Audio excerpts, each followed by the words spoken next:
Throughout the history of hip-hop, blackballing has been a spell cast on artists to almost guarantee failure. Whether if it was for controversial political or homophobic views, snitching on co-defendants sending them away for a while, or simply shooting a woman during an altercation. In the music industry, success is often measured by record sales, chart positions, or industry awards such as the Grammys or the BET. However, behind the glitz and glamour lies the darker side that many artists face, the possibility of being blackballed. Blackballing is a process of intentionally preventing artists from receiving airplay, promotion, or access to industry resources due to controversial actions and internal disputes with industry executives at various digital service providers known as DSPs, such as Spotify and Apple Music. When it comes to the topic of blackballing, a few artists come to mind, such as Tory Lanez, NBA YoungBoy, Tekashi 6ix9ine, DaBaby, and the most recent addition, Gunna. For Tory Lanez, it all started on July 12, 2020, when him and Megan Thee Stallion were at a Kylie Jenner pool party in LA. That led to Megan Thee Stallion being shot by Tory Lanez over a heated dispute in the middle of the road, over Tory being alleged delisted rapper according to Megan, which apparently got him so upset that led to the outcome of her being shot. Less than 3 months ago, this whole case reached a guilty verdict just 2 days before Christmas, surprising a lot of people, due to more than enough reason without being proven. However, 12 jurors unanimously agreed that Tory Lanez was a shooter who shot Megan Thee Stallion and found him guilty on all 3 charges. Let's go through the facts.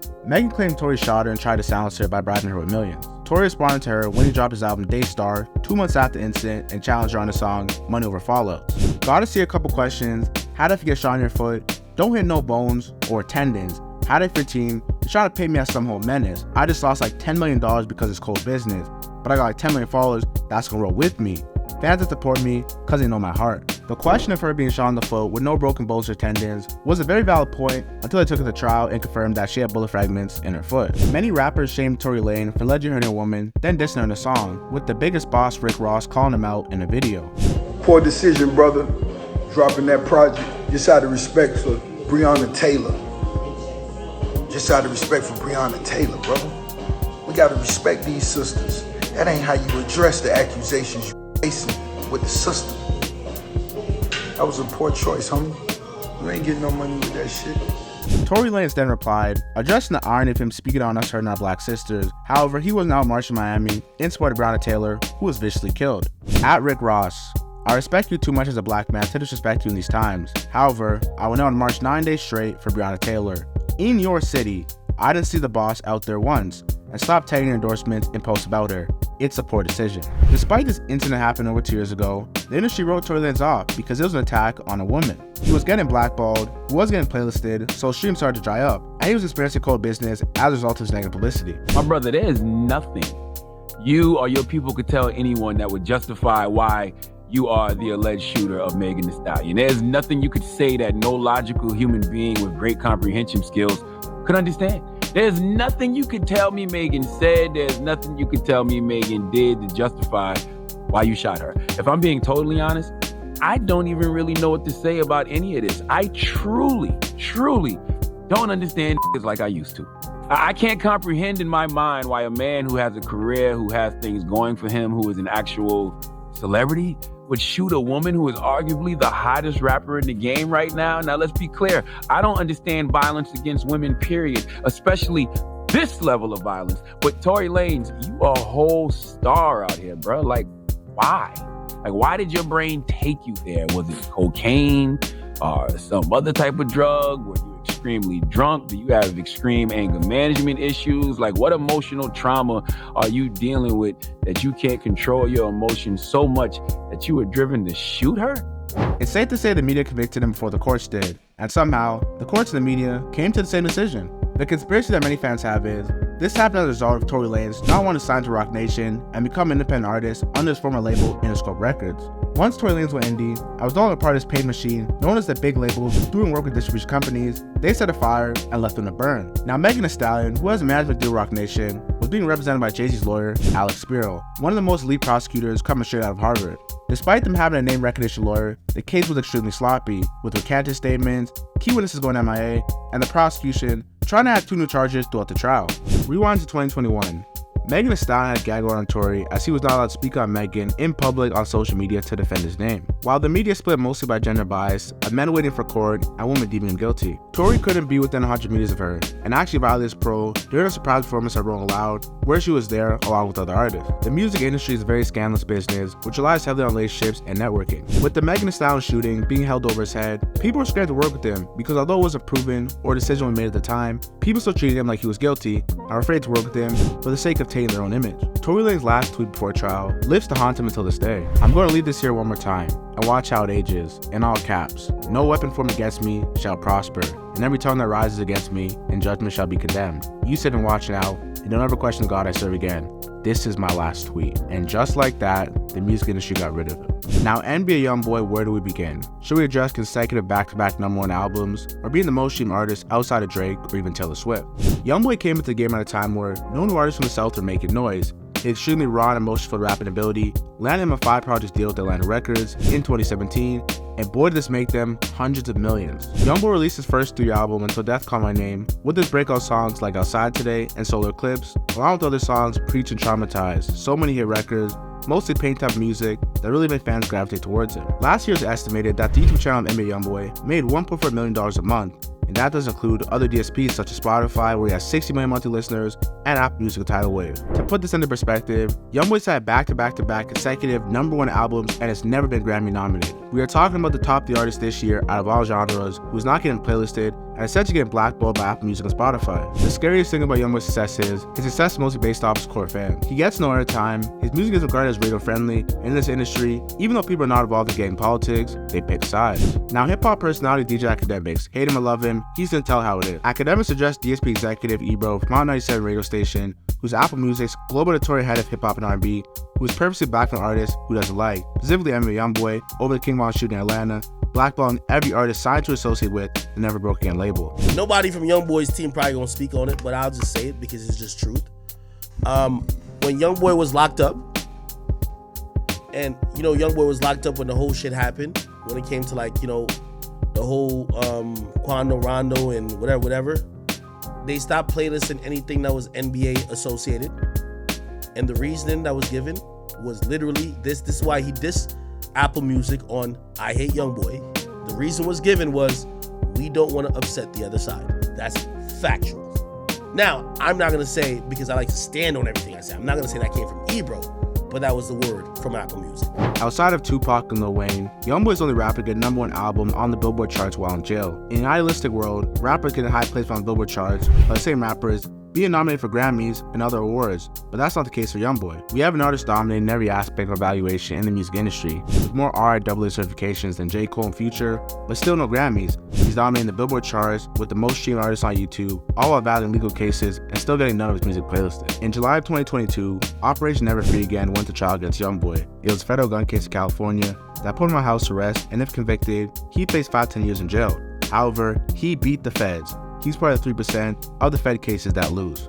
Another rising issue many new rappers face is extortion, which is code for checking in. To the average Joe, checking in may seem like showing love to people in power in a city or another state they may be performing in.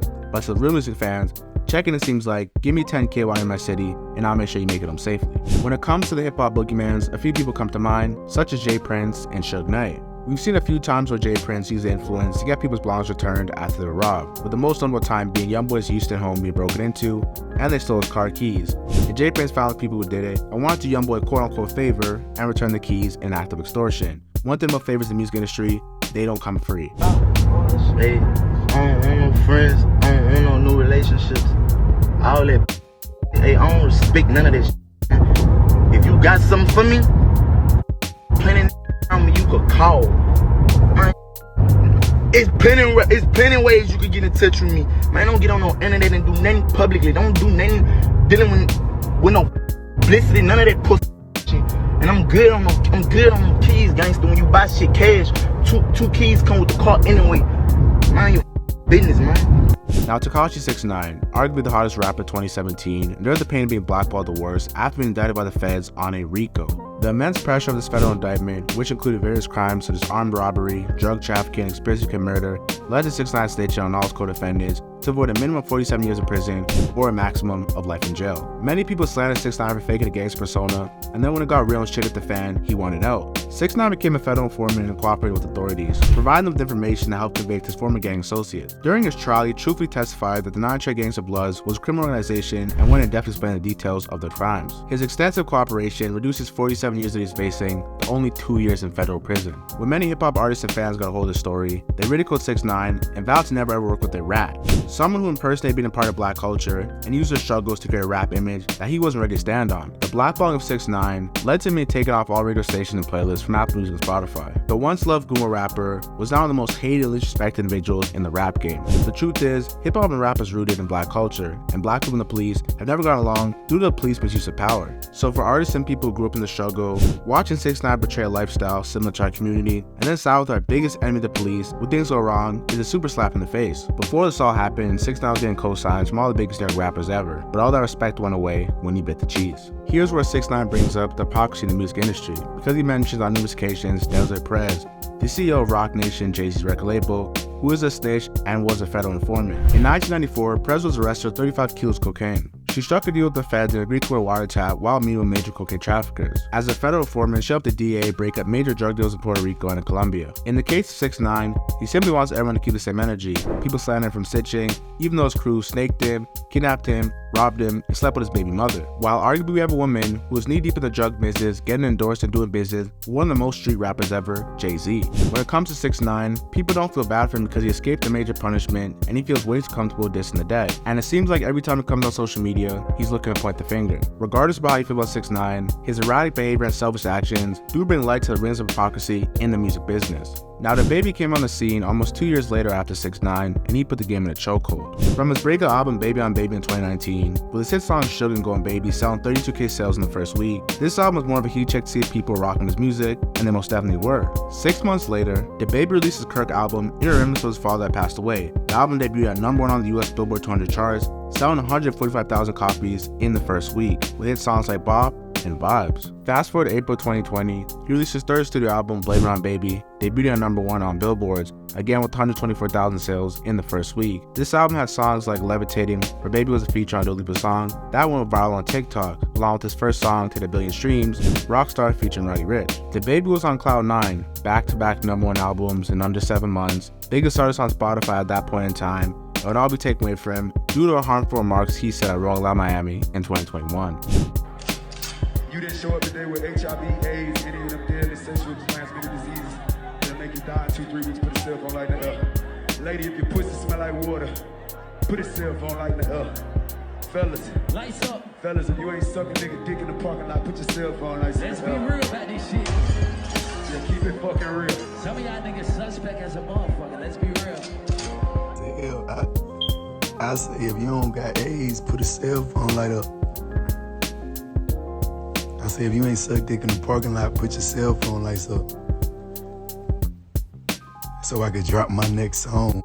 I wasn't going on no rant. That's called a call to action.